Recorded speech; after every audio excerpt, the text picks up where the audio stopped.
Welcome to the Peak of Geek, where we've hit the top, but with no plans to stop. Alright, I'm just gonna come out and say it. The Like a Dragon series might be one of my favorite video game franchises of all time. But my interests, much like this channel, change almost every single day. But one of the reasons I love it so much is because it's the perfect combination of passionate interest between me and my partner. See, she loves live-action Japanese dramas, I love video games, and we both love anime. So, Like a Dragon is actually kind of perfect for us. I mean, it's highly entertaining, and by that I mean there are moments that'll make you cry tears of laughter or sadness, sometimes in equal amounts, or make you gasp in absolute shock or near uncontainable rage. All the while, it's also so satisfying to play. Whether it's the classic beat-em-up style gameplay or the new turn-based RPG style, it's always awesome to beat the tar out of your enemies, or sometimes your friends. Because why have a conversation when you can settle your differences with an epic anime-style battle? That may sound ridiculous to the non-fans out there, but hey, that's par for the course in Like a Dragon. And while I adore the goofy new hero Ichiban, my first love was Kiryu, and you never forget your first. That brings us to the franchise's most recent spin-off release, Like a Dragon Gaiden, The Man Who Erased His Name. The title is a bit of a mouthful, and there is some padding that might annoy the completionists out there. As if to justify the slightly cheaper but still expensive asking price, the story told here is essential. It may not be absolutely necessary to experience this one before jumping into Like a Dragon Infinite Wealth, but I'm telling you right here and now, do not skip it if you've played the Kiryu games, especially parts 3 through 6. Keep in mind, this is the 9th game in the series chronologically, and that's not even counting the 3 spin-offs that put Kiryu and his friends in different roles and places throughout time and the multiverse. I'm being dead serious, look it up. I think this is why Sega decided to revitalize the series with Ichiban's first JRPG adventure. There was too much backstory, and the sheer amount of games made it hard for newcomers to hop on board. Whenever I gush about this series to friends, they're always like, wait, how many games are there? But still, there is a legacy here. And just by watching the previews, it seems that Sega is trying to please everyone with Infinite Wealth. Though I have to say, I internally cringe every time I see Kiryu's ridiculous boy band haircut. Seriously, whose idea was this? It's also gray, which says to me that they're actually trying to acknowledge his age with this design. Yet it's still cut like a pop star? Anyway, doesn't matter. My point is that it feels like Sega designed Like a Dragon Gaiden as yet another farewell to the beat-em-up style gameplay, and maybe even to Kiryu as the sole main character. Like a Dragon Gaiden, The Man Who Erased His Name, began life as an idea to bridge the gap between Kiryu's cliffhanger ending in Yakuza 6 The Song of Life and his surprise appearance in Yakuza Like a Dragon, then lead into Infinite Wealth. This smaller Kiryu-focused experience was originally planned as a 30-minute cutscene before it grew into a playable DLC for Infinite Wealth, and then it became a completely standalone experience. And while Gaiden is much shorter and overall more compact than a full Like a Dragon release, there's still tons of content here to enjoy. When we left Kiryu at the end of Song of Life, we were led to believe he was dead. Again. By my count, this is the 5th time he's died. From being shot several times, stabbed, and exploded, this is a man who doesn't stay down for long. His most recent death left him in a situation where he decided to stay that way to protect his daughter, his grandson, and everyone else he cared about at the Sunshine Orphanage. So now we get to see what happened before he showed up alive and well in Ichiban's story. It turns out Kiryu has been fulfilling missions as a sort of undercover agent going by the name Joryu for the Daidoji, a secret alliance of politicians who try and control Japan's politics and economy. In return for promising to keep quiet about the Daidoji secrets he uncovered in the last game, Kiryu fakes his death and sends his hush money to the orphanage, while most of the world still believes he died. And while taking on these secret missions, Kiryu may have access to high-tech gadgets he can use in combat, including a weird Spider-Man-like web shooter, attack drones, and more. He somehow doesn't have anything to disguise himself and keep his identity a secret. I mean, I guess he's wearing a more traditional black suit that's at least a bit less colorful than his normal one, and a pair of dark sunglasses. It seems we're following Clark Kent Superman rules here. The story Gaiden tells, while shorter than usual, is filled with all the epic twists, turns, and epic battles we've come to expect. I won't go into many of the plot details here, since it's always better if you experience these things for yourself. So let's just say that Kiryu is bad at hiding his identity as a legendary Yakuza, and it gets him and the ones he cares about into a lot of trouble. Wait, did I just explain the setup for half the games in this series? Gameplay-wise, you have two fighting styles at your disposal. You've got the familiar Dragon of Dojima style, which is a bit slower but lets you charge up attacks to deal massive damage and break your enemy's defenses. You also have the Daidoji Secret Agent style, which sees you letting loose quicker attacks with those secret agent gadgets to help distract or overwhelm your enemies while you finish them off fast and furious. Another new element to combat is the quick time parry system. While you've always been able to block, dodge, and release devastating counterattacks, in Gaiden, the execution is made much simpler. As soon as your enemy's aura turns red, get ready to press the right button for an auto counterattack that deals massive damage. While this system has been drastically simplified, I have to admit I loved it. It was always satisfying to reliably pull off a crazy looking counter instead of trying to awkwardly dodge or interrupt it like in previous games. Gaiden also takes inspiration from Yakuza 0, in that you don't get experience from fights, but money, which you'll use to buy upgrades for Kiryu's abilities.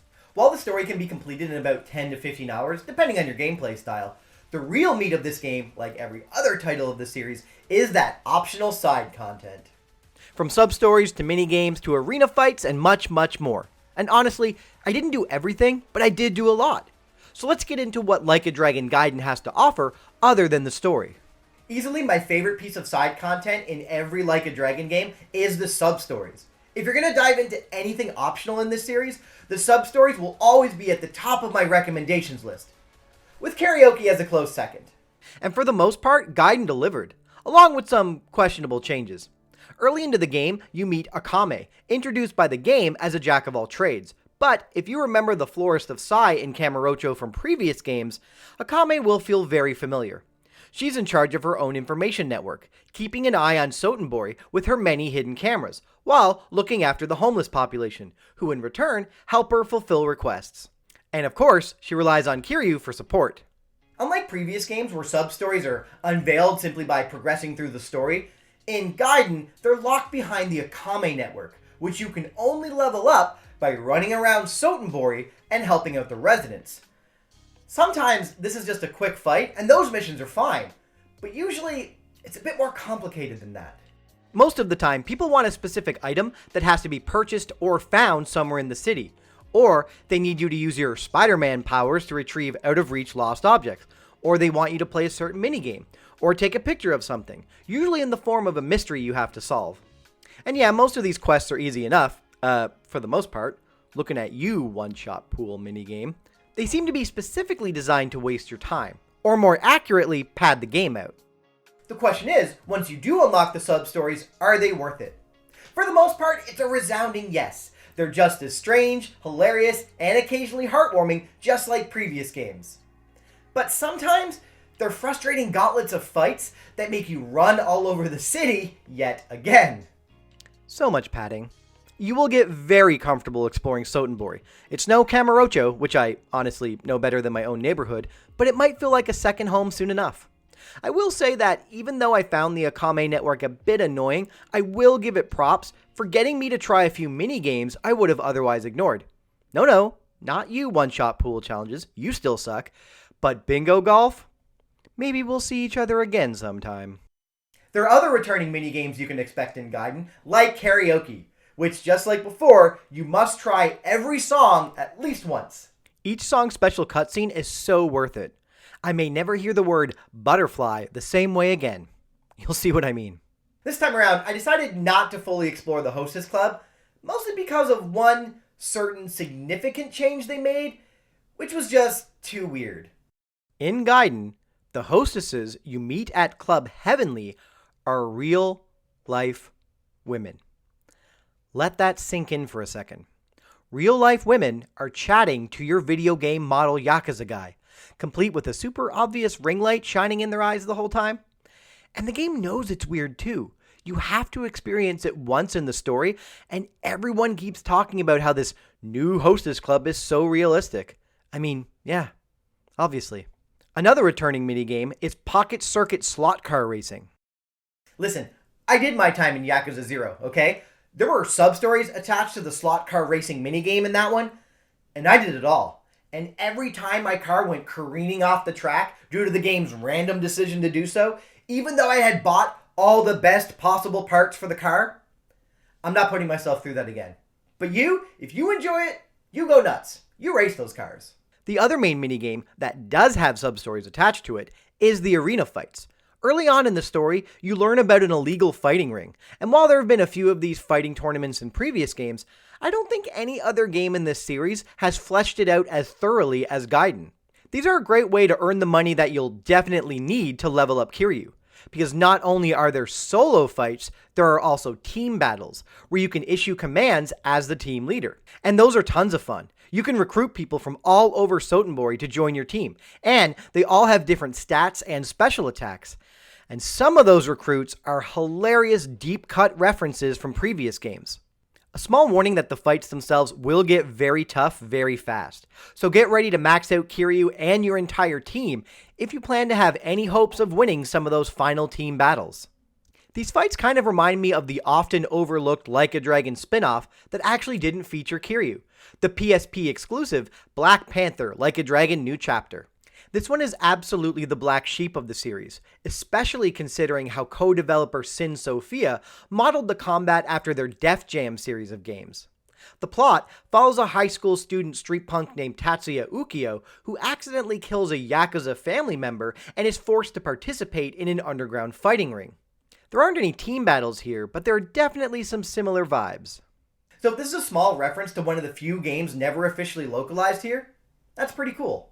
And if you do want to try out this odd PSP entry or its sequel, fan translations are out there. Okay, back to Gaiden. Keeping with tradition, you can also play a few arcade games, and similar to Lost Judgment, you can collect Sega Master System cartridges to emulate some of those classics, like Alex Kidd and Fantasy Zone. I don't normally spend much time playing these games within the game. I'm too busy scooping up all those UFO catcher prizes with my finely honed skills. If only those transferred into real life. But I'll admit I did sink some time into Motor Raid, a racing game from 1997 that has some road rash combat elements that I found pretty fun. Gaiden's story may not reinvent the wheel when it comes to Like a Dragon games, but that's a compliment in my book. These games are peak comfort for me, and I did not need the plot to go off in a brand new direction for me to enjoy it. That being said, there is something that happened that I never would have anticipated. Okay, I've tried to dance around spoilers as much as I can here, but there's a particular moment that we have to talk about. So, if you're invested in Kiryu's story, and more importantly his character, you should totally play this for yourself. And jump to the time code below. Either way, see you in a few. As I mentioned earlier, while Kiryu is supposed to be dead to everyone he loves and cares about, he's still doing everything he can to support his daughter Haruka, his grandson Haruto, and all the orphans he looked after at Sunshine by secretly sending them the hush money from Daidoji. Well, they have a hidden camera near Kiryu's fake grave to keep tabs on everything, and Kiryu's one friend at Daidoji shows him a recent recording. In it, two of the orphans, now grown up as teenagers, notice the camera and think Kiryu is still alive, so they decide to give him an update. As you're watching Kiryu watch this footage, you notice the tablet he's watching it on begins to shake. Then he makes a noise. Is he laughing? Oh no, this strong, serious man, who rarely ever shows any emotion, is overcome by it in this scene. What follows is arguably the most heartbreaking moment in the entire franchise, where Kiryu watches the orphans he once cared for and full-on sobs the entire time. As a longtime fan of this series and of Kiryu, to see him cry like that was shocking and honestly hard. It was a devastatingly sad but also beautiful scene. But I still don't understand why Kiryu copes by getting such a stupid haircut. I'm sorry. Okay, we're done with spoilers now. Before Gaiden's story wraps up, we learn that due to what transpired during Kiryu's adventure, the Daidoji decide to reward him and suggest he could take a trip somewhere.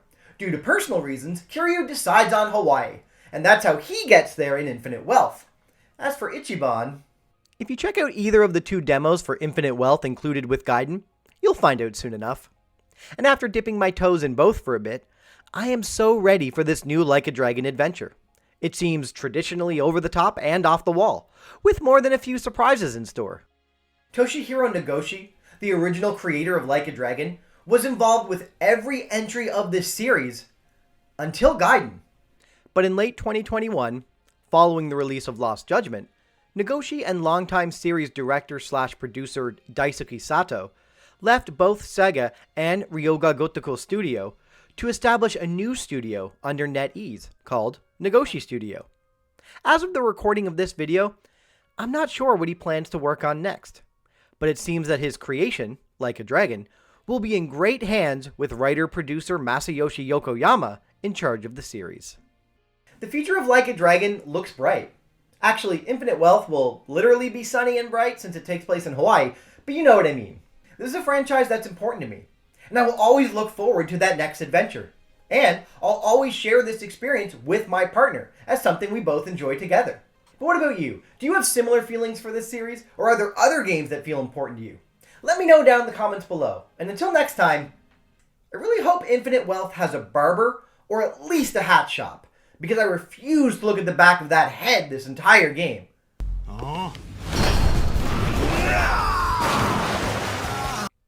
Hey, hope you're having a super awesome day. If you enjoyed this video, please give it a like, comment, and subscribe. Thank you so much, and I'll see you real soon.